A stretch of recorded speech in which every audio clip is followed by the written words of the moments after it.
Hi, Jennifer here, your certified indoor environmental consultant, and today I'm with John Mitchell at Michael & Son. He is the mitigation manager over here, and we're going to discuss a lot of emergency responses, some first on-scene things to expect, and to let you know what that process looks all the way through. So if you're a homeowner, if you're a restoration company, if you're a plumber or some sort of construction, this is probably the video that you want to watch. So let's get started. John, thank you so much for having me. Can you introduce yourself and explain what you do here at Michael & Son and how you got involved in restoration? Branch manager here at Michael & Son Restoration. Cover all of Maryland from Hagerstown to Southern Maryland. Started getting into restoration in 2017. Mainly stayed in the industry because truly doing something different every day and able to help people in the worst times of their life. That's so true. In your experience, what was the most common cause of residential or commercial water losses that property owners often overlook? Definitely hot water heaters, just general maintenance, refrigerator lines. Those water refrigerator lines are like the death of a kitchen. Plastic or copper does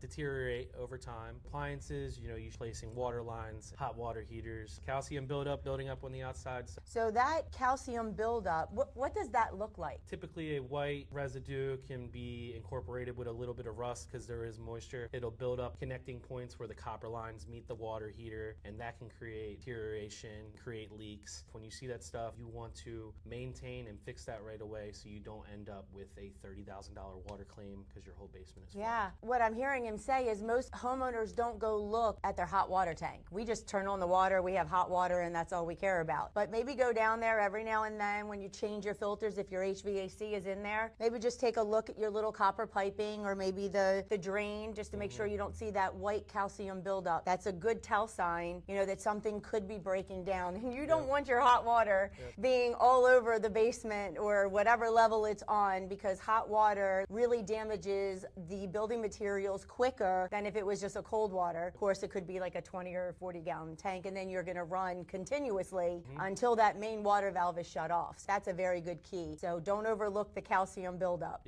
When arriving on a water loss, what are the first critical steps that your team takes within the first few hours, helping minimize damage and preventing secondary damage like mold? Obviously, first things first, getting a frontal loss picture, proving that this is the home we're working in. Insurance is going to want to see that address to confirm. First 3 photos are the front of the house, front door with the address, and then the source of loss. Those 3 things should be the first thing you do. After that, moisture inspection, infrared inspection, just doing your psychometrics. You're seeing where the humidity is in the house.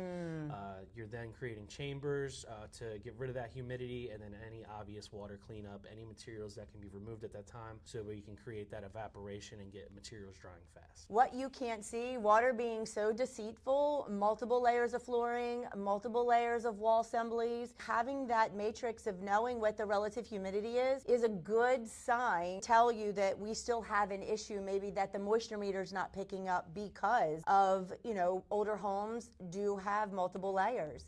I think that's a very good added feature to restoration. Many property owners think if materials are dry to the feel, to the touch, the problem's resolved. How can you explain why professional moisture mapping and monitoring are so important during the drying process? There's a lot of materials in every single room. Flooring, studs to drywall, knotty pine wood walls, it could be panel. Everything dries at a different rate. Keeping track of everything, and everything does have a dry standard. Every house is a little bit different depending on outside conditions, humidity in and outside the house. Every material has a different drying rate. Being able to take daily readings and prove that to the homeowners and the insurance that this is needed, and ensuring that not only that it's dry on the surface, but actually in the structure we're testing. Screw testing, you test the hard to dry spots, the corners, the hard to reach areas to ensure that once drywall or whatever's going back up, there's going to be no issues inside that wall cavity. Everything is completely dry. That's awesome. Oh my gosh, you are a wealth of information. So even though everything has a drying standard, because of the loss and the relative humidity, a factor, and show the insurance company and show the homeowner that your machines, these loud machines that are in your house, are serving a purpose, ultimately slowing down the process of having to cut and also for any microbial growth. What are some of the biggest mistakes homeowners or maintenance staff make immediately after floods, pipe break, or a sewage backup? Assuming providing some airflow is going to take care of everything. behind the walls, there could already be microbial growth. Handling it this way, most likely it's not the first time they've handled something. So, you could take something that has a minor issue, you could have some minor growth under your baseboards in the wall cavity, and then let's say you have a second loss and you take care of it the same way. That humidity is stuck in the wall cavity, the moisture is now trapped in the wall cavity between the baseboard, the wall, whatever's there. It could lead to more microbial growth, health concerns if you're sensitive to mold or anything like that. And the biggest thing I think I see when homeowners try to take care of things is when there's carpet and padding involved. They go to dry the carpet and padding, and they get that odor a few days later, and they're wondering where it's coming from. The carpet is dry to the hand. Padding is the dirtiest thing in your home, especially if that carpet is old. Yes. That water is now absorbed into it. It's wet. It's going to create an odor.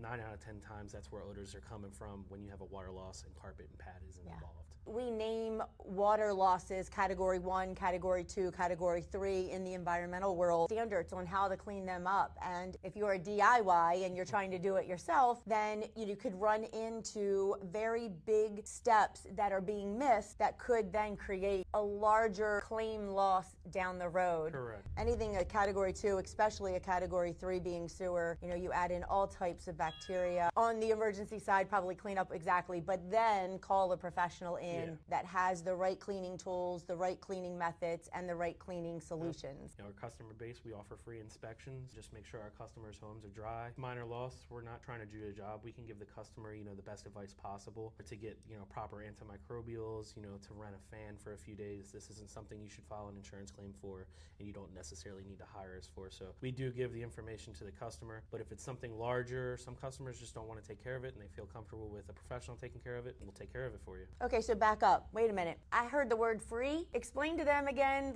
exactly what you're offering there. Any Michael & Son customer has free inspections with restoration. Anytime you have a plumbing leak, we will come out, do a free assessment. This is not an estimate. Put eyes on it with moisture meters, temperature, humidity readings, and we're going to do infrared just to see the extent of the damage, if there is any. 9 times out of 10, when we get these free inspections, there's no damage. We let them know what we do. We let them know what to look for in the future, and that makes them feel comfortable and come back to us when they actually have something happen. Hopefully it never does, but that's the world we live in. I never knew that. That's cool. How do your teams determine what building materials can realistically be saved versus what should be removed for healthy or safe structure cleaning? So that's heavily based on category. Category 1 loss, we're going to treat those areas with an antimicrobial, all green, all natural, hospital grade, and then we're going to dry that. It's a little tricky once you get into category 2 and 3. Again, depending on material for category 2, but once you get into category 3, typically that's sewage, anything that can carry pathogens, and also a category 1 and 2 can turn to a category 3 based on time. Microbial growth is time-based and situation-based on humidity and everything like that. So on category 3, we're most likely removing all the material that could be, again, if it's in your kitchen cabinets, countertops, to expose the drywall behind that, to get the insulation out. That's awesome. Engineer controls during a restoration or demo project, especially when environmental concerns may be present. This should be addressed right away as soon as you do your inspection. To separate this area from the rest of the home. Close up the doorways. Let's cover all their content. Any register vents for HVAC we're going to then cover, and then set an air scrubber to create a negative chamber and get constant airflow to this area. That way the air is being scrubbed. It's safe to work in. That not only protects the HVAC system in the home, that helps your workers, that looks out for them, and it helps the homeowner. Taking every precaution, setting up the air scrubbers, the containment, the proper way from the front of the door all the way to the area we're working is very important. Yeah, having a technician and someone that is coming in to protect you versus just coming in and extracting the water right away. I think it makes a huge difference because they're not only protecting themselves, because first line of defense is to protect yourself first. They tell us that when we get on an airplane, your mask on first and then the person next to you. So just something so simple as just sealing it off and put it under negative pressure, and scrubbing the air while you're working is fantastic. I think a myth is people think that, it's only wet where it got wet. But what you don't understand when we're talking about humidity, those water molecules are in the air and they float around. So scientifically, there is a method to drying. If you want to elaborate on that, I think the viewers would love to know Well, why do I have all these loud machines in my house? Well, because each one of them are serving a purpose. Yes. So those machines, they are big, they're loud, and a lot of times it's very hot. Obviously, we've been talking about evaporation. The dehu is hands down the most important part of the drying. This is what's going to take those water molecules out of the air. They go to the cold coils in the dehumidifier. That then turns it into water for our dehumidifiers to take off site. As you're pulling water molecules out of the air, this puts drier molecules in the air. That's where the fans and the air movers come in. People think the fans and air movers dry everything. No, the dehu dries everything. It creates the heat. The fans just speed things up. If you have taken ASD class, Applied Structural Drying, you'll learn that there's a lot of stuff to drying science, Yes. and fan placement is extremely important. For a square room, about 10 linear feet, you can place every fan. Once you get to a corner, you place another one. You want to create a vortex. That vortex will take all the dry air that the dehu's putting it out. It'll rub against all these materials. Things will dry extremely fast. That is the easiest way to explain it. When you're turning those machines off, or the loudest machine off, or the one that's giving out the most heat, you have now just put a wrench in this drying process. There are growing pains with a water loss. I can tell you that the professionals that come into your house are trying to do what's best for the loss. John has just literally spelled it out in a 1, 2, 3 process for us. I really feel like that people will learn a lot from just understanding the matrix of drying. It's the most important while we're waiting for other scenarios. But having it under containment and that vortex of air, you're scrubbing it at the same time with a HEPA filter, that is a process. Please don't turn the machines off. Maybe call and ask them if you can shut it down for an hour or two, if you have to do something special. We show them how to shut off the dehu. Half the time it's just one click of a button, and then when they wake up in the morning, please turn it back on. Do this about 2 or 3 hours before we arrive back on site. That way we can give the dehu time to get temperature back up. We can get correct readings for temperature and humidity and moisture. As long as we have that time, there shouldn't be any issues with the insurance. Everybody's different, like I said, so. That's awesome. What role does communication play between you, the adjuster, the homeowner during the property loss? How complicated it becomes? Yeah,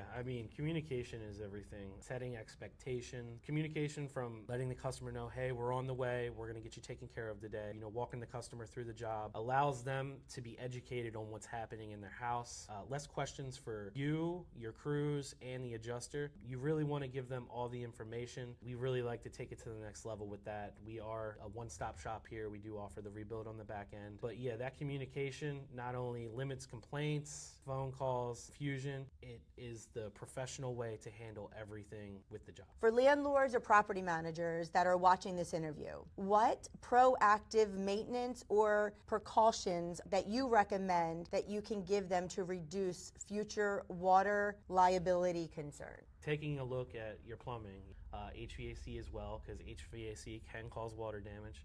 Having those proper inspections, twice a year, just walking around your house and looking for spots on the walls. Like we were talking about earlier, the hot water heaters, just making sure your connections are good, flushing your water heater every 5 years, maybe having a humidifier installed with your HVAC system. That way your whole house is at a comfortable humidity level. General household cleaning, it's not just for a clean house. All the dust fibers, like we know mold fibers, every house has mold in it, whether it's good mold or bad mold. Keeping your house clean, sanitized, and dry. Easiest way to keep your house safe. Water restoration can be physically and emotionally stressful for occupants. What do you believe separates a good restoration company from a great one, which we have already discussed about you? The communication, the huge one. Setting the standard from the time of the inspection, letting them know what's going to happen step by step, a true realistic timeline. There's a lot of things that separate a good company from a great company, and that is the main one. All the things that we've talked about, setting up the containment, even if there's no microbial growth, the containment's set up for dust control. Nobody wants you to come in, cut drywall, they have dust all over their knickknacks. I think is one thing that separates us, really controlling a affected area from a non-affected area. And then of course is being very thorough, but being quick. Getting the job done in a professional amount of time with urgency is very important. If you do all these things, homeowners are generally very happy with you, insurance adjusters users are very happy with you, and you get great reviews and repeat customers after that. That's awesome. So I just want to say hats off to you, John, for like holding it all together, because we do live in a thankless world sometimes, and I see you and I appreciate you having me here today. I know Michael and Son sees you, but I hope the viewers get to see everything behind scenes that a manager that runs a team as large as yours, 20 to 45 people at any given time, running, around this track Monday through Sunday, because unfortunately, water never sleeps. So thank you for joining us, Michael and Son, John Mitchell here. Hopefully that this information was helpful for you to understand what that process of restoration looks like, what goes on behind scenes in prepping for your loss, that even though someone's not in your home, that your claim and your job is pushing through and it's following all those steps. So be sure to share, like, and follow for your environmental tips. You did fantastic. Thank you. I hope it taped. It's not recording this whole time.